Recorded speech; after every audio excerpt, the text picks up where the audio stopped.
Olá, meus irmãos, a paz do Senhor Jesus. Mais uma vez, Thiago Lima por aqui no canal Thiago Lima EBD com mais um vídeo em uma pré-aula, e estaremos falando nessa pré-aula para a revista e sala dos adultos com a lição de número 11 com o tema Lucas e Atos, o modelo pentecostal para hoje.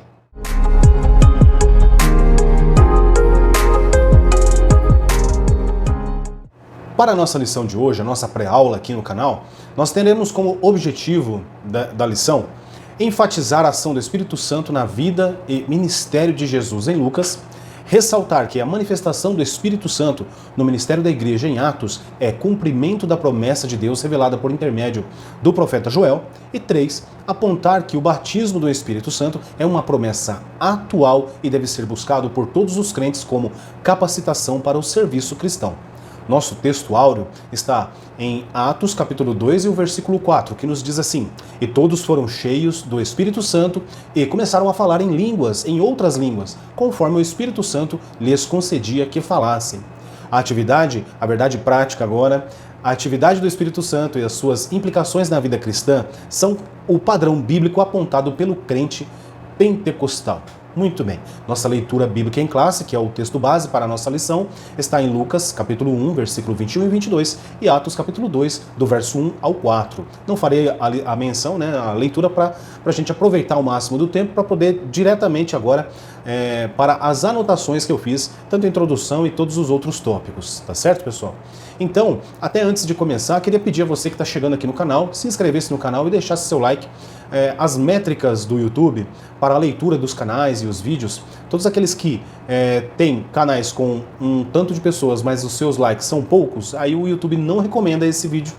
Ele até dizem que desinscreve pessoas do canal. Então eu conto com o apoio dos irmãos que estão assistindo, deixa aí o like, né? É uma questão de um clique, você me ajuda o canal e esse vídeo chega então a mais pessoas, tá bom? Bom, então para a nossa introdução nessa lição temos como propósito, destacar que a ação do Espírito Santo na vida de Jesus em Lucas e da igreja em Atos, com a finalidade de capacitá-la para a proclamação do Evangelho em continuidade ao ministério de Jesus. Veremos que esse modo de viver serve de modelo para a igreja dos dias atuais, assim como no início da igreja. Os crentes atuais precisam buscar o batismo com o Espírito Santo e o revestimento do poder, que é o revestimento do poder do alto, para realizar a obra de Deus e alcançar uma vida cristã vitoriosa e produtiva, tá certo? Quando eu estava estudando aqui, eu falei, mas vida vitoriosa, né? Parece até que estamos vendendo algo. Na verdade, não. Na verdade, estamos falando de uma vitória, de uma vida cristã. Né? O que é uma vida cristã de uma pessoa cristã? O que essa pessoa, em que ela está envolvida? Tá? Ela é cristã, a pessoa é cristã. Qual é o objetivo dela em ser cristão? Tá certo? Será que nós estamos sendo contados com aqueles de 50 em 50 que Jesus colocou, abençoou os poucos pães e peixes e deu para o povo? Será que nós somos esses que estamos recebendo somente o fruto do milagre? Ou nós somos aqueles que realmente estão seguindo a Cristo, né? De forma a louvar ao Senhor através disso? Será que nós somos instrumentos de Deus realmente? Ou nós estamos simplesmente de olho ali naquilo que eu poderia alcançar, aquilo que o Senhor poderia me dar? Né? Jesus, a proposta bíblica para Cristo em nossas vidas é de que Ele para nós seja o nosso Senhor e Salvador. Não é verdade? Então, que nós tenhamos isso sempre em mente. E hoje nós vamos estudar a respeito do poder do Espírito Santo sobre essas pessoas as quais entenderam qual é a proposta de Deus para a vida daqueles que são chamados de igreja, né? Nós somos a igreja de Cristo. Em nós habita o Espírito Santo, em nós é que está sendo feita a obra de Deus, tá certo? Então, nós não podemos nos confundir quanto a isso. E, de repente, ficar pedindo uma coisa e não recebendo. E ficar frustrado com isso. Não. A vida do cristão é a dependência de Deus. E se algo vem sobre nós, se algo de bom ou de ruim vem sobre nós, é porque permitiu o Senhor que assim acontecesse. Então nós precisamos ter essa maturidade. Não é verdade? É fácil? Não, não é fácil. Não é fácil, né? Aqui quem vos fala é de carne e osso também, não é nada fácil. A vida da gente, nós queremos ter coisas, nós colocamos projetos, colocamos objetivos, temos nossos objetivos, mas e aí? Todos são cumpridos? Todos os projetos são cumpridos cabalmente? Né? Os objetivos que nós traçamos para nós, para os nossos familiares, eles foram cumpridos? Eles foram alcançados? Talvez em muito não, mas isso não significa que a mão do Senhor está sobre as nossas vidas. E muitas vezes, até nos livrando de coisas que poderiam acabar sendo para a nossa própria perdição, tá certo? Muito bem, então, aqui eu já venho com o calor aqui terrível, né? Esquentou bastante aí por esses dias aqui, mas eu tenho que estar com a toalhinha aqui auxiliando. Meus irmãos, capítulo 1, então, da nossa revista, da nossa lição, o Evangelho de Lucas, o Espírito Santo no ministério de Cristo. No ponto 1, está assim, o Espírito Santo no Evangelho, né? Então, Lucas, ele registra os fatos acerca da vida e da obra de Cristo, né? O evangelista enfatiza o papel do Espírito Santo no advento do Messias, ou seja, a partir daquele momento em que o Messias, ele se mostra a Israel. Nós temos no Evangelho a história de Jesus, o cumprimento que se dá na vida de Maria, né? É ali que começa, né? A sombra do Onipotente cobrindo Maria e ela concebendo agora do Senhor, né? O Jesus sendo concebido através do poder de Deus, né? O Filho de Deus estava agora sendo gerado ali na barriga de Maria, no ventre de Maria e depois nós vemos no Evangelho, o decorrer do Evangelho, nas histórias, em todos eles, que não há, né, registros bíblicos, de fato, aqueles que nós temos como a inerrante, infalível palavra de Deus, do período de criança, do período de adolescente e até de moço, né? Nós temos sim aquele registro onde ele está no templo, né, onde ele foi encontrado pelos seus pais no templo, questionando e respondendo aos professores, né, aos doutores que ali estavam. E os doutores ali ficaram admirados de onde que vinha tanta sabedoria, não é verdade? Esse é o único momento que nós temos, que é um momento bíblico, que nós podemos trabalhar com ele, falando a respeito da vida de Jesus, né? E depois tem aqui algumas histórias com relação aos livros apócrifos, que vai falar algumas coisas ali, mas com certeza não cabe para nós, não é ponto para ser colocado em aula, até porque, talvez por curiosidade, mas nessa aqui não. Nós vamos falar a respeito do Evangelho de Jesus, o momento do ministério de Cristo, que foi patenteado ali, foi o auxílio por completo foi do Espírito Santo de Deus, aquilo que o Senhor recebeu no momento em que ele levanta do batismo, né, de João Batista, foi onde ele recebe o Espírito Santo, né, e isso o capacita para fazer a sua missão, que foi todo o seu ministério, o desenrolar de toda a história do Evangelho, que é aqui a fatia que mais nos agrada, né, mais nos enche o coração, porque é muito boa. Muito bem, então lá, Lucas escreve a capacitação do Espírito Santo no ministério de Jesus e no ministério da igreja, né? A unção do Espírito que repousava em Jesus também foi concedida à igreja. E nós vemos isso em Atos, capítulo 2, verso 33. Esse revestimento de poder na vida do crente não é apresentado como um dom para a salvação. Então, nós não podemos confundir, tá certo? A questão de eu ter o batismo do Espírito Santo, ser cheio do poder de Deus, falar em línguas, isso não é dom para a salvação. Isso é um dom para serviço, tá certo? Para o trabalho, para o evangelismo, para a obra missionária, para aquilo para tudo aquilo que a vida cristã precisar, o Espírito Santo vai estar ali de forma mais nítida, né? A pessoa vai sentir realmente uma ajuda mais forte, né? Nesse sentido. E não só a questão de ajuda, mas também como ele fazendo o que é necessário fazer, né? No momento de pregar, no momento de orar, expulsar, né? Então é assim por diante. Muito bem, não é então como dom para a salvação, mas como uma unção dos salvos para o testemunho e o serviço cristão. Testemunho e serviço cristão. É um padrão bíblico adotado pelo pentecostal, submisso ao ensino das Escrituras Sagradas. Ponto final, né? Desde o Pentecoste, o derramar do Espírito Santo permanece como modelo para a Igreja de Cristo.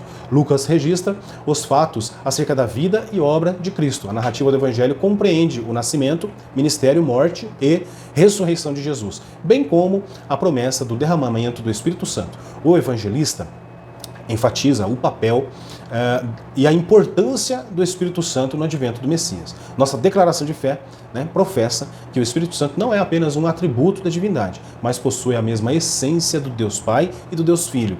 Ele é a terceira pessoa da Trindade e foi enviado ao mundo pelo Pai, pelo Filho e ele é o Espírito que provém de Deus. Isso nós lemos lá em 1 Coríntios, capítulo 2, verso 12, que nos diz: mas nós não recebemos o Espírito do mundo, mas o Espírito que provém de Deus, para que pudéssemos conhecer o que nos é dado gratuitamente por Deus. Então olha quais são as funções do Espírito Santo sobre a vida do crente, tá?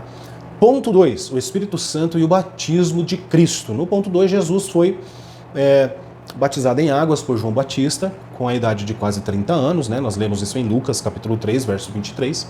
E a mesma com que os levitas, a mesma idade, né, que os levitas iniciavam o ministério. Nós lemos isso em Números 4, verso 3 e 35 também. Jesus não precisava arrepender-se de pecado algum, mas submeteu-se ao batismo em águas para cumprir toda a justiça. Ele não cometeu pecado algum, ele não precisava se arrepender de pecado algum, ele não tinha pecado. 1 Pedro, capítulo 2, verso 22. Ao descrever o batismo no Jordão, Lucas informa que, estando o Senhor em oração, ocorreram 3 eventos extraordinários, né? O céu se abriu, o Espírito Santo desceu sobre ele em forma de pomba e ouviu-se uma voz vinda do céu, né?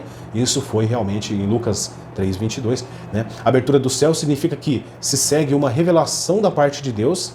A expressão forma corpórea como pomba enfatiza que a descida do Espírito Santo foi uma coisa real, tá? Então não foi uma ilusão visionária, não foi algo inventado, não foi nada, né, de mente humana, mas sim algo que aconteceu, né? E todos testemunharam a voz também que dizia a Jesus: Tu és meu filho amado. Olha só, então nós temos 3 momentos e 3 significados. O céu se abriu, o Espírito Santo desce, né? E o que isso vai significar? A forma corpórea, né? A abertura do céu, que significa que segue uma revelação da parte de Deus. A expressão de forma corpórea como pomba enfatiza a descida do Espírito Santo sobre o Senhor, né? E depois que todos testemunharam, né? Não foi uma ilusão inventada pelo homem. Muito bem. Ponto 3 do capítulo 1 nos diz assim: o Espírito Santo e a tentação de Cristo. Em todos os desafios da tentação, Jesus contra-ataca por meio das Escrituras, tá? Qualquer guerra que você enfrente, qualquer luta que você enfrente, qualquer momento difícil que você enfrente contra o pecado, contra as hostes da maldade, entenda, é pela palavra de Deus que alcançamos a vitória. Não há outra ferramenta, não há outro lugar onde nós encontraremos força, armas para lutar, para defender, para atacar, né? Fortaleza. Na palavra de Deus, a palavra de Deus é a palavra inerrante, infalível de Deus. E ela também nos dá esses benefícios, tá certo? Então o diabo sugeriu que Jesus provasse a sua filiação divina, transformando pedra em pão.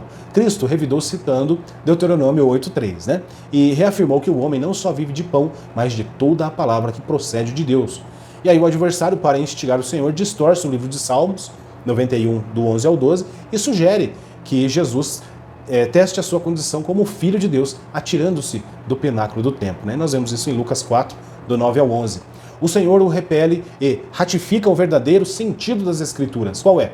Não tentarás o Senhor teu Deus, né? O maligno também ofereceu todos os reinos. Olha, ele foi ousado aqui, né? Ele ofereceu todos os reinos do mundo em troca de ser adorado por Jesus. Vale muito, né? Aquilo que o Senhor faz vale muito mesmo. Porém, o Senhor cita Deuteronômio 6,13 e com firmeza lhe retruca: vai-te para trás de mim, Satanás, porque está escrito: adorarás o Senhor teu Deus e só a ele servirás. Muito bem, a postura adotada por Jesus sinaliza que ele manteve a comunhão com o Pai, né? Fortalecido pela oração e o jejum. Olha o segredo aqui. Comunhão com o Pai nós conseguimos pela oração e pelo jejum. Eu quero comunhão com Deus. Como é que você vai conseguir? Oração, jejum, leitura bíblica para você aprender de Deus. Não adianta nada você estar cheio do poder, cheio da unção, com comunhão, sentindo Deus. Mas aí vai falar o quê? Tem que conhecer a Bíblia. Tem que conhecer a palavra de Deus. Tá certo? Ficar profetizando de mim mesmo não dá. Não é verdade? Vai chegar na igreja a profetizar de mim mesmo aqui. Eis que vos digo, não. É aquilo que o Senhor coloca na sua mente e no seu coração e de forma muito especial, de forma muito peculiar. Não é de qualquer jeito, não é da tripa, tá certo? Não é do coração, do seu coração, não. É de Deus, é do alto, e quando o mensageiro entende isso, realmente os frutos daquela mensagem, de tudo aquilo que ele faz naquele momento do culto, até fora do culto, mas enfim, realmente atribui glória a Deus, né? É diferente daquele que vem querendo fazer algo para dizer que é um profeta, para dizer que é um bom pregador, que tem experiência. Isso daí é balela, né? Coisa do homem e com certeza para nós não serve, tá certo? Para estudantes da escola dominical, ver certo tipo de coisa e aceitar aquilo realmente é complicado, né? Nós precisamos ler mais, orar mais, jejuar mais. Esse é o nosso caminho. Bom, e aí eu coloquei aqui alguns versículos, assim, quanto a essa questão da tentação, né? E Jesus lhe respondeu dizendo, está escrito que nem só de pão viverá o homem, né? E aí nós temos depois Lucas 4:4, depois nós temos em Lucas 4:8, Jesus respondendo disse, vai para trás de mim. E depois Lucas 4:12 diz também, e Jesus respondendo diz, dito está, não tentará o Senhor teu Deus. E o resumo, né, dessa questão da tentação do inimigo sobre Cristo, é interessante a gente observar 1 de João, capítulo 2, verso 16, que diz assim, porque tudo que há no mundo, a concupiscência da carne, a concupiscência dos olhos e a soberba da vida, não é do Pai, mas do mundo. Tá certo? Então resume bem essa questão da tentação, porque os 3 pontos citados pelo inimigo, né? Se tu és filho de Deus, transforme, né? Daí a concupiscência da carne. Mostrou todos os reinos do mundo, né? E o inimigo fala, me adore, a concupiscência dos olhos, onde mostra todo mundo. E lança-te daqui abaixo, né? O desafiou. E aí essa é a soberba da vida, né? A soberba. Se eu me lançar, né? Os anjos vão me segurar ali. Né? Então, a soberba da vida. Então, são os 3 pontos aqui em 1 João, capítulo 2, verso 16, que eu achei bem interessante a gente falar e citar aqui. Ponto 4, né? O Espírito Santo e a missão de Cristo. Aqui é importante pontuar a ação do Espírito Santo no ministério de Jesus. Ele foi conduzido ao deserto e de lá retornou, sempre no poder do Espírito. É interessante isso. Vamos conferir lá, Lucas 4, 15 e 16. Né? Que da mesma forma, quando ele sai do batismo, tem aquele momento em que o céu se abre, aquela voz é ouvida, a pomba, né? O Espírito Santo vem como uma pomba sobre ele. Tudo isso é visto por aquelas pessoas que estavam ali, não é verdade? E dali ele é conduzido para o deserto. Conta-se a história da sua tentação, de tudo aquilo que ele passou com o inimigo lá. Mas depois também, acabando aquilo, o Espírito o conduziu de volta do deserto, tá certo? A ida e a volta foi conduzida pelo Espírito Santo. Interessante analisar e pensar nisso. Na sinagoga de Nazaré, em um dia de sábado, Jesus levantou-se para ler, né? E aí nós temos lá em Lucas 4, 16. O rito litúrgico na sinagoga obedecia à leitura da lei dos profetas. A.T. Robertson esclarece que 7 pessoas eram convidadas a ler pequenos trechos da lei. Essa primeira lição era seguida por uma leitura dos professores e um sermão. A segunda lição. Nesse dia, coube Jesus fazer a leitura de um dos profetas e proferir o sermão. Não sabemos se o oficiante lhe entregou aleatoriamente o livro de Isaías ou se era uma lição fixa do dia, né? Mas sabemos que era a ação providencial do Espírito de Deus, onde Jesus fala que essa palavra, né, se cumpriu ali aos olhos de todos. Muito bem. O texto da revista diz assim, vencida a tentação no deserto, Jesus voltou a Galiléia, conduzido pelo Espírito Santo, nós falamos. Após ministrar em alguns lugares, dirigiu-se para Nazaré. Na sinagoga, ao abrir o rolo de Isaías, leu a passagem que dizia, o Espírito do Senhor está, né, do Senhor é sobre mim, Ao terminar a leitura, o Senhor afirmou, hoje se cumpriu essa escritura. Aqui o Senhor declara que a unção do Espírito qualifica seu ministério para evangelizar, para curar, para libertar e restaurar os pecadores. Tá certo? Esse é o texto da revista mesmo. Fiz questão de ler também para a gente entender o porquê que nós comentamos aqui a respeito pontual, né? Que Lucas ele fala isso. Olha, ele foi levado e foi trazido pelo Espírito Santo. Jesus não foi pelo Espírito e depois voltou por ele mesmo, não, pelo Espírito Santo da mesma maneira. Então, sinopse do capítulo 1 fica assim: a unção do Espírito Santo esteve presente na vida e ministério do Senhor Jesus, capacitando-o a cumprir a missão para a qual Deus Pai o havia enviado. Muito bem. Capítulo 2, Atos dos Apóstolos. O Espírito Santo no ministério da igreja. Então, o Espírito Santo em Atos. E aí, né, começa a nossa história, a nossa vida, né, a vida da igreja do Senhor Jesus, a qual encontrará com o Senhor nos ares. Vocês me perdoem que eu estou me enxugando aqui porque realmente está quente.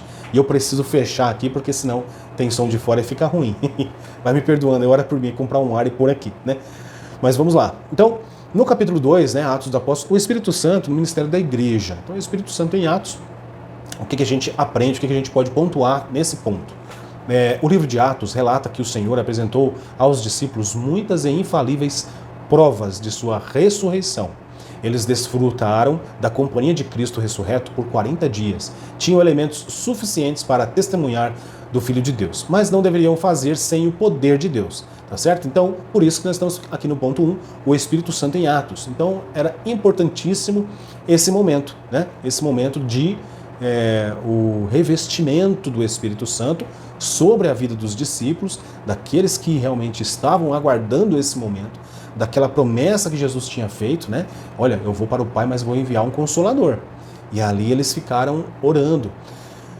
E aí, continuando então, assim cerca de 120 discípulos voltaram a Jerusalém e em oração aguardaram o Espírito Santo. Nós lemos isso em Atos, capítulo 1, do 12 ao 15. Portanto, Atos registra a ação do Espírito Santo na inauguração histórica da igreja como agência de Cristo. Tá certo? E é a partir dali, desse forte e importante momento para a igreja do Senhor, que foi esse poder, né, na vida daqueles irmãos, que foi o que começou realmente chacoalhar ali a população de Jerusalém, todo Israel, e agora todo o mundo, né? Depois vem Paulo trabalhando e levando o evangelho para os gentios. Então, tudo por quê? Porque o Espírito Santo veio, e aí cumpre-se a promessa de Joel, capítulo 2. Capítulo 28 e 2, agora eu não lembro agora. Essa referência eu tô ruinzinho. Mas olha, então, trata-se de uma continuação da obra de Jesus por meio dos discípulos, capacitando-os pelo Espírito Santo. Atos 2,38. E assim, e disse-lhes Pedro, arrependei-vos. É interessante, né, que nesse versículo de Atos 2,38, que nós vemos Pedro falando a mesma mensagem que João Batista falou, Jesus falou e agora Pedro fala também, né, que é, arrependei-vos cada um de vós e seja batizado em nome de Jesus Cristo para perdão dos pecados e recebereis o dom do Espírito Santo, tá certo? Arrependa, tá certo? Se entregue, abra seu coração, a sua vida para o Senhor e vai receber o Espírito Santo. É interessante comentar aqui rapidamente que quando as pessoas estão no mundo de trevas, não são crentes ainda, as pessoas estão por aí vagando. Uma vez quando eu também estava, né, e o Senhor me chamou, a partir do momento em que a pessoa levanta a sua mão, aceita Jesus, recebe uma oração, naquele momento ela já recebe o Espírito Santo, tá certo? Ela abriu a sua vida para Deus, ela abriu o seu coração para Deus, e isso faz com que o Espírito Santo já comece a morar nela. Ela deu espaço, ela disse para todos, olha, eu fui convencida por algo muito mais forte do que eu a estar aqui dizendo, sim, eu quero Jesus. Não é assim? E a partir daquele momento a pessoa já tem o Espírito Santo. Mas depois, com o revestimento, as coisas mudam, né, na vida daquela pessoa e ela sente realmente algo ali que vai o levar mais longe no serviço, né? E como a revista diz, a vida cristã vitoriosa, né? E a gente vai ver isso também daqui a pouquinho. Bom, ponto 2 então no capítulo 2 diz assim, a promessa cumprida no Pentecostes. E eu coloquei, o que é Pentecoste, né? O texto aqui vai falar que o cumprimento da promessa se deu no dia de Pentecostes. E o que é o Pentecostes? Por que nós falamos, né? O Pentecoste de Deus estava no culto, né? O termo Pentecoste refere-se à festa judaica que ocorria 50 dias após a Páscoa, tá certo? Nós temos essa referência em Levíticos 23, de 15 ao 21, e Deuteronômio 16, do 9 ao 12. Os judeus da Palestina tinham a maior celebração na festa da Páscoa, ocasião em que Cristo foi crucificado e ressuscitou. Porém, entre os judeus da dispersão, a festa de Pentecostes era a mais concorrida, né? Ocasião da descida do Espírito Santo, ou seja, no momento da Páscoa tinha bastante gente em Jerusalém.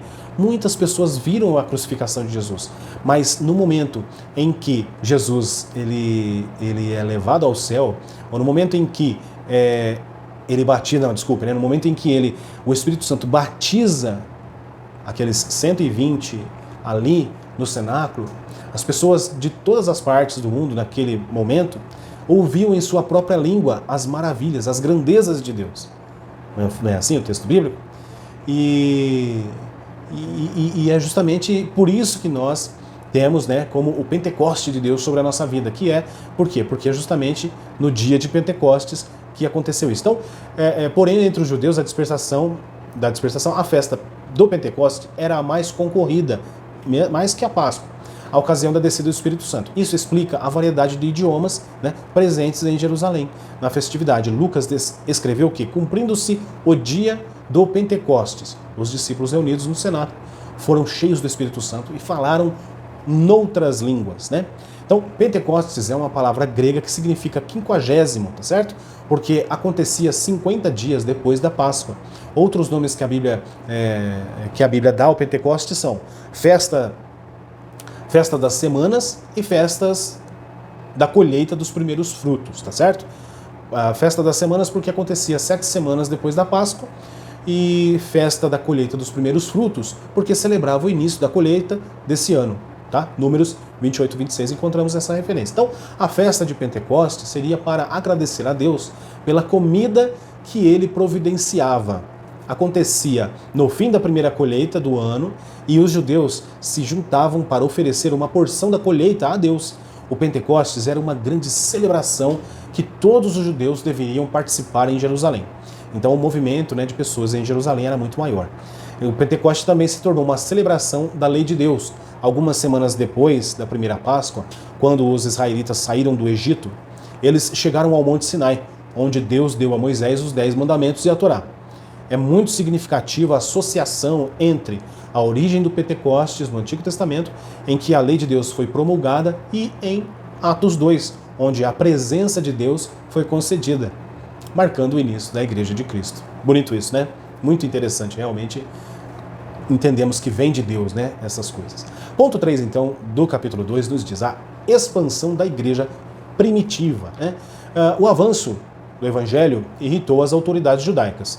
Em todo momento, né, a partir do momento em que Jesus vem da Galileia para Jerusalém e começa seu ministério lá na Galileia, claro, transformando, né, a água em vinho, irritam as autoridades judaicas, né, porque começam todos a falar a respeito desse Jesus que tem feito milagres. E a popularidade, né, dos fariseus e saduceus, dos judeus ali, elas começam a cair, né? Estão falando mais sobre Jesus do que nós, que somos tão importantes. Mas enfim, o avanço do evangelho irritou então as autoridades judaicas, que ameaçaram e proibiram os apóstolos de pregar em nome de Cristo. Será que é só nesse momento? Eu já fui proibido de falar a respeito de Jesus, mas isso é para um outro momento, em outra aula a gente comentar. Mais tarde, lançaram os apóstolos na prisão pública, mas miraculosamente o anjo do Senhor os libertou, né? Enfurecidos, os religiosos condenaram Estevão ao apedrejamento, mas não porque fugiram lá, mas sim porque Estevão deu um discurso, fez um discurso. A pregação que Estevão fez foi muito abrangente e os judeus ficaram realmente irritados com ele ali e acabou levando-o à morte, né? É só nós lermos ali o capítulo 7 de Atos que nós vamos entender. Excelente leitura para a gente fazer, tá bom? Muito bom mesmo, porque ele vem falando lá de Abraão e vem trazendo toda a história, falando isso aos judeus. É como se fosse um tapa, né? Um tapa, como diz um colega aqui, ele diz que é como que um soco no nariz e agora toma a rosa para você sentir aí o cheiro da rosa. Mas a parte, né? Vamos lá. Então, enfurecidos religiosos condenaram Estevão ao apedrejamento. A violência contra a igreja foi tão grande que, com exceção dos apóstolos, né, foram todos expulsos de Jerusalém, e isso obrigou que a igreja a se tornasse missionária, né? Atos 8:1, cumprimento da palavra. Então, lá, quando eles foram proibidos de falar, né, Atos 17:18 diz que, todavia, e aí eu coloquei um pouco mais, eu não vou fazer essa leitura, ficou grande aqui, mas confere aí, Atos 4, do 15 ao 21, tá bom? Atos capítulo 4, do 15 ao 21, a gente entende essa questão que eles foram proibidos de falar do nome de Jesus, porque quando eles começam agora, depois do batismo do Espírito Santo, a falar nesse nome de Jesus, né, o Espírito Santo estava como um agente também que convencia as pessoas, e agora as pessoas iam se libertando da lei e daquele rito judaico, né? E aí eles estavam agora, eles seguiam o caminho, né? É assim que se chamava a igreja, o caminho, né? O que você crê? Eu creio no caminho, né, que era Jesus, falado de Jesus. Então você dá uma lidinha aí em Atos 4, do 15 a 21, e também depois onde fala aqui que é a história de Pedro, quando ele foi liberto, né, em Atos 5, 18 ao 20. Muito bem. Olha só, sinopse do capítulo 2. A manifestação do Espírito Santo em Atos dos Apóstolos revela a inauguração da história da igreja como agência de Cristo. Repetimos uma frase aqui na sinopse, mas é muito interessante a gente sempre ter isso em mente. Quando foi que iniciou? Quando foi que começou a igreja de Jesus? A qual nós estamos aqui dando continuidade. Atos, no capítulo 2, quando o Espírito Santo teve a descida do Espírito Santo, e ali, aquele momento maravilhoso onde Pedro foi tomado e discursou ali, quase 3.000 almas foram convertidas ao Senhor. Muito bem. Capítulo 3, então. Um modelo pentecostal para a igreja de nossos dias. No capítulo 3, no ponto 1, diz assim: o revestimento de poder do alto. Bom, para o revestimento do poder do alto, a gente já está entendendo aqui, né, que esse revestimento ele tem um objetivo, né? Esse revestimento ele traz aqui alguns benefícios, né? E eu, tirando aqui do texto da revista, coloquei da seguinte maneira: essa promessa está em vigor para todos os salvos, em todas as épocas. O que precisa ser destacado desse texto? Eu coloquei em 4 pontos aqui. Então, o primeiro é: essa promessa está em vigor para todos os salvos em todas as épocas, porque tem pessoas que dizem que não, que esse tempo já passou, né? Olha só, é um absurdo. A palavra de Deus está aí para nós estamos vivendo essa igreja ainda, nós estamos nesse tempo. O ponto 2 aqui que eu coloquei é o seguinte, é o próprio texto da revista: a experiência pode ocorrer junto ou após a regeneração. E aqui na revista já disse assim, junto ou após a regeneração. Quando eu disse agora há pouco que quando a pessoa aceita Cristo, nesse momento único da vida dela, onde ela vai até a frente, levanta a mão e recebe uma oração, faz uma oração, tem ali pessoas com ela e tal, é um momento onde, né, a justificação e toda a obra da salvação está sendo feita. E até ele colocou aqui como a regeneração esse momento. Então, a experiência pode ocorrer junto ou após a regeneração. Então, pode ser no momento em que se aceita Jesus ou depois, né? Não existe uma regra para isso, né? Até perguntei outro dia na sala, falando a respeito, nós precisamos ser batizados na água para poder ser batizados pelo Espírito Santo? Pergunta tola. É claro que não. É só para exercitar, só para a gente falar alguma coisa. Vai que alguém fala, né, ao contrário disso. Não. O Espírito Santo ele não está preso a certos rituais, né? O Espírito Santo, se a pessoa deu lugar para o Espírito Santo e ali o Senhor convém de te batizar com o Espírito Santo, você vai receber o batismo, independente se você foi batizado nas águas ou não, né? Independente se é no momento em que você aceita Cristo ou é depois, né? Várias histórias a gente ouve de quando e como foi o batismo aí de cada irmão, né? Isso é um momento todo especial, um momento único na vida do crente salvo, não é verdade? E que nós devemos de valorizar. Eu até tenho, viu, meus irmãos, anotado assim nas minhas Bíblias, em algumas Bíblias, para não ter só em uma e perder, as datas, né, que eu aceitei Jesus, que eu fui batizado com o Espírito Santo, que eu me batizei, a primeira ceia que eu tomei, a primeira aula da escola dominical que eu ministrei, eu tenho tudo anotado isso, as datas aqui. É bem interessante, né, a gente ter isso. Bom, então 4 pontos, falamos de 2. Agora os outros 2. Todo salvo Jesus recebe o Espírito Santo na conversão. Tá? Isso é texto da revista, já tinha falado isso antes, agora aqui o texto realmente veio comprovar isso que eu estou dizendo. E o ponto 4 é algo distinto do novo nascimento.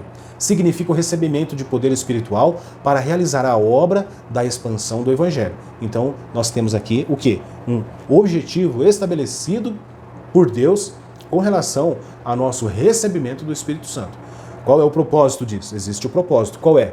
É a expansão, a obra da expansão do Evangelho, né? Muito bem. E aí depois também fala com relação à vida vitoriosa. E essa coisa da vida vitoriosa, né? Eu quando eu estava lendo, eu falei, mas é estranho, né, esse termo assim. Mas é uma vida cristã vitoriosa, não é aquela vida de bênçãos, né? De rede, água e coco, não.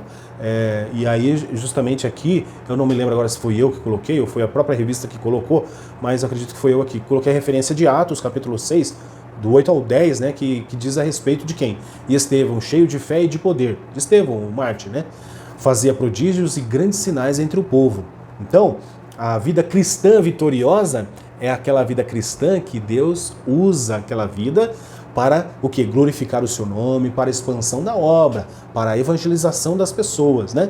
E seguindo a leitura, e levantaram-se alguns que eram da sinagoga, chamada dos libertinos, e dos sirineus, e dos alexandrinos, e dos que eram da Cilícia e da Ásia, e disputavam com Estevão, né? Mas, aí a Bíblia diz, e não podiam resistir à sabedoria e ao espírito com que falava. Olha só, é Deus, né? Através do Espírito Santo, dando a Estevão uma vida cristã vitoriosa, né? Não simplesmente uma vida vitoriosa, mas uma vida cristã vitoriosa e produtiva para o reino, né? Então significa que o batismo do Espírito Santo é dado ao crente como fonte de poder para o testemunho eficaz acerca da palavra de Deus. As boas novas da salvação é a capacitação espiritual da parte de Deus para a operação dos atos miraculosos.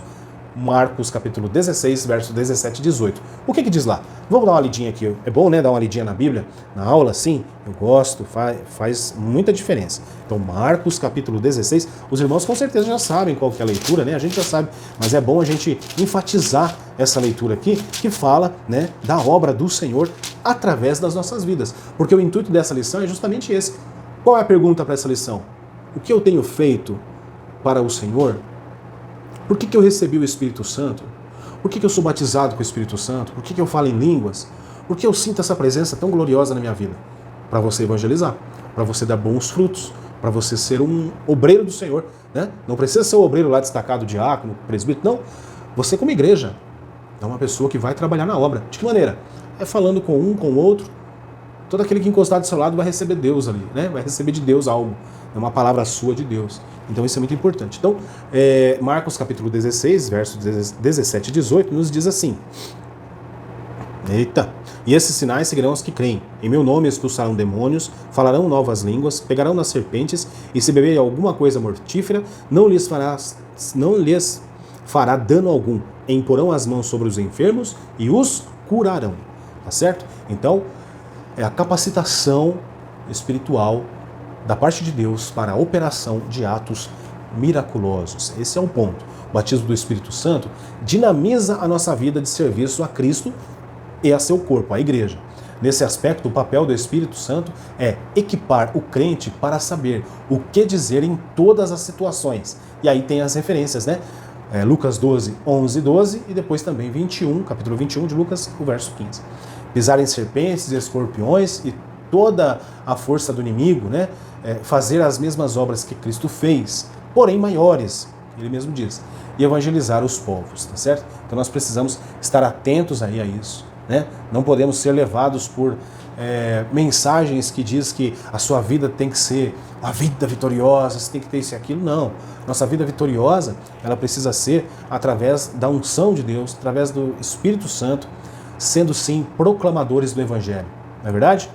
E que Deus use a cada um dos irmãos. Bom, e o ponto 2 então diz assim, as línguas como evidência inicial. E aí é um ponto que outro dia eu vi até alguém dizendo na internet, uma pessoa de um grande volume, né, na internet, com muitos seguidores, falando aí, né, em alguma rede, que o falar em línguas não é uma evidência. As pessoas, meu ponto de vista é assim, as pessoas elas creem no que elas bem entenderem, né?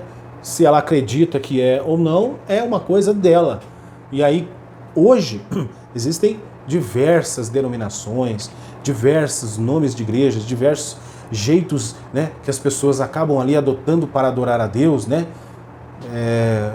Nem vou expressar muito aqui minha opinião para não gerar assim um mal-estar, mas enfim. Então, é melhor que, se você não crê que o falar em línguas é uma evidência do batismo com o Espírito Santo, né, esteja onde se crê dessa forma. Na Assembleia de Deus, nós cremos que a evidência, o ponto alto, o ponto forte, aquilo que vai dar a autenticidade de que você foi batizado com o Espírito Santo, é falar em línguas estranhas. E não tem como ser uma coisa mecânica, isso não funciona, né? É detectado facilmente por aqueles que conhecem, né? Então é um mistério de Deus sobre as nossas vidas, é um milagre de Deus, é a obra de Deus, é a promessa de Deus sendo cumprida sobre nós. E nós, como pessoas que recebeu algo de Deus, não só assim capacitando para o trabalho, o serviço do evangelismo, a obra do Senhor, mas também para detectar aí muita coisa errada e mentirosa que tem no meio, né, no nosso meio. Muito bem, então as línguas como evidência. A palavra glossolalia, de origem grega, indica que as línguas conhecidas pelo Espírito podem ser humanas ou celestiais. 1 Coríntios capítulo 3, verso 1. No Pentecostes os discípulos falaram línguas, tá certo? Falaram em línguas. Qual foi a evidência? Qual foi o grande acontecimento para que chamasse a atenção do povo? foi eles estarem falando em línguas. E ali especificamente, para cada um de cada nação ali foi dado o recado e eles falavam as grandezas de Deus. Então no Pentecostes dos discípulos falaram novas línguas conforme o Espírito Santo lhes concedia que falassem. Quanto ao conceito falar noutras línguas, Donald Stamps esclarece que, como sinal do batismo do Espírito Santo, é uma expressão verbal inspirada, mediante a qual o Espírito do crente e o Espírito Santo se unem no louvor e ou profecia em uma língua nunca aprendida, tá certo? A teologia sistemática pentecostal assegura que o batismo dos crentes no Espírito Santo é testemunhado pelo sinal físico inicial de falar em línguas, conforme o Espírito de Deus lhes concedesse que falassem. Atos capítulo 2, verso 4. Nessa assertiva, toda experiência desacompanhada do falar línguas não se caracteriza como batismo do Espírito Santo. O falar línguas repete-se na vida da igreja. Atos capítulo 10, 46 e 19, 6. Isso porque a experiência pentecostal não ficou restrita ao dia de Pentecostes, né? Não ficou restrita só lá naquele momento, mas está para todos aqueles que creem. Ela acontece no cotidiano da igreja de Cristo na terra ao longo dos séculos, conforme a promessa divina, né? Atos 2:39. O que diz lá em Atos 2:39? Vamos dar uma lidinha lá em Atos 2:39, que eu acho que é interessante ressaltar esse texto, porque simplesmente falar assim, né? Atos 2, tal, dá uma lida aí, vamos só para deixar registrado aqui então, Atos 2 e o verso 39 nos diz assim: porque a promessa vos diz respeito a vós, a vossos filhos e a todos os que estão longe. Olha aí. A tantos quantos Deus, nosso Senhor, chamar. É para todos, para todos. Se Jesus não voltar no ano de 5.500, o Espírito Santo estará batizando crentes lá. Tá certo? Muito bem. E agora o ponto 3. E ponto 3 do capítulo 3. Estamos chegando já ao final, olha só. Diz aqui, a plenitude do Espírito Santo. Então, a plenitude do Espírito, a experiência, né, texto da revista, a experiência pentecostal não ficou restrita ao tempo dos apóstolos. Acabamos de ler Atos 2:39. A expressão do meu Espírito derramarei, né, aponta para o início da dispensação do Espírito e mostra que a efusão será contínua até o grande e glorioso dia do Senhor. Atos 2:20. Então, somado ao revestimento de poder, a plenitude abrange o fruto do Espírito, né? A gente sempre vai estar passando. Se falou do Espírito Santo, vai falar dos frutos, vai falar dos dons. A gente sempre vai estar coligando esses pontos, né? Esses temas que são de extrema importância para a nossa vida, não é verdade? Então, se relaciona com o crescimento espiritual e desenvolvimento do caráter do cristão. Tá certo? Então isso é muito importante, a gente sempre tá falando, lembrando os irmãos na sala, aos alunos que me acompanham, o fruto do Espírito Santo. Onde que está o fruto do Espírito Santo na Bíblia? A partir... Eita, caiu aqui meu microfone. Opa, calma. Pronto. Fruto do Espírito Santo, Gálatas 5:22, né? E o que mais aqui então? Então refere-se à noiva, refere-se à nova vida de Cristo. A nova vida em Cristo, o modo de andar e proceder daqueles que pertencem a Cristo e são cheios do seu Espírito. Jesus ensinou, eu estou falando tudo errado hoje, Jesus ensinou que é pelo fruto que se conhece a árvore, Mateus 12:33. O comentário da aplicação pessoal ensina que os crentes exibem o fruto do Espírito. Não porque eles trabalham nele, mas simplesmente porque o Espírito controla as suas vidas, né? Então não é uma questão de fazer para demonstrar. O que acontece na vida do crente, quanto ao fruto, né? É porque realmente esse crente ele tem se desenvolvido, né, agora nessa nova vida em Cristo, e os frutos vão acontecendo naturalmente, não é algo exibicionista, né? Não é algo assim, mas é bem interessante essa questão, esse ponto, né? Esse tema, o fruto do Espírito. Até já tivemos um trimestre falando a respeito disso, muito bom, muito interessante. Bom, então assim sendo, Lucas e Atos serve de modelo para a igreja contemporânea, portanto, que a nossa oração seja igual à da igreja primitiva. Ó Senhor, concede aos teus servos que falem com toda ousadia a tua palavra, enquanto estendes a mão para curar, e para que se façam sinais e prodígios, pelo nome do teu santo Filho Jesus. Atos 4, 29 e 30. Meus queridos, sinopse do ponto 3 então, a experiência pentecostal permanece atual na igreja, mostrando-se evidente na manifestação dos dons espirituais, tá certo? E a conclusão dessa lição está assim: Lucas descreve a capacitação do Espírito Santo. A gente vem passando por vários pontos e agora na conclusão a gente torna a trazer aqui o ponto central da lição, né, que é descrever o que? A capacitação do Espírito Santo no ministério de Jesus e no ministério da igreja. Né? Esse revestimento de poder na vida do crente não é apresentado como dom para a salvação, vamos lembrar aqui, mas como a unção dos salvos para o testemunho e serviço cristão. Esse é o padrão bíblico adotado pelo pentecostal submisso ao ensino das Escrituras Sagradas, tá certo? Ao ensino das Escrituras Sagradas, que é bem nítido toda essa questão. Meus queridos irmãos, eu quero agradecer a você que chegou até aqui, que tem acompanhado o canal. Muito obrigado, Deus abençoe, vocês estão em minhas orações. Realmente é um privilégio poder estar com a oportunidade de falar aqui no YouTube, né? E trazer aqui da maneira a qual eu penso e muitas vezes, né, sai aqui minhas opiniões também, mas de todo o esboço que a gente monta para fazer as lições. Então, sobre isso, minha gratidão a todos vocês. E se você é inscrito, aproveitar aqui, né, esse momento de agradecer e pedir a vocês que se você não for inscrito no canal, se inscreve no canal, assiste o vídeo, compartilhe, tá bom? Caso você queira aí que eu envie para você o esboço dessa lição, deixa aqui no comentário, a gente se comunica e eu envio com o maior prazer. Seria interessante também ter esse contato com você. Mas ficamos aqui à disposição, tá joia? Então que Deus em Cristo Jesus te abençoe. Estarei orando por sua vida. A todos que assistirem essa aula, estarei orando em especial. Sempre faço essa oração, mas vou focar mais nisso, tá bom? Para que você seja realmente abençoado e que o Senhor possa falar mais ao seu coração através dessa lição. Uma simples lição, né? Uma pré-aula aqui no canal, mas que talvez em uma frase, em uma coisa e outra que a gente fala, Deus abre a sua mente para todo um desenvolver de uma aula, não é verdade? Uma vez eu estava quase passando para o irmão a aula que eu estava me sentindo muito incapaz de fazer.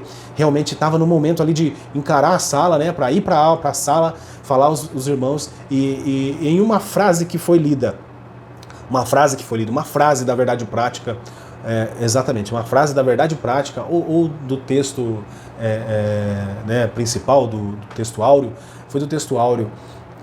Nossa, como o Espírito Santo abriu minha mente assim. Naquele momento eu entendi toda a lição assim, muito, muito forte. Foi uma experiência muito interessante. Fui para a aula, uma das melhores aulas que eu já pude, né, ministrar na sala, e realmente isso marcou minha vida. Então às vezes a gente ouve um vídeo, vê a aula de um e de outro, acaba deixando passar, mas se a gente se atentar aos detalhes, nós vamos ver Deus trabalhando, né? Deus trabalhando sempre, tá bom, meus irmãos? Então, que Deus em Cristo Jesus te abençoe e até a próxima aula.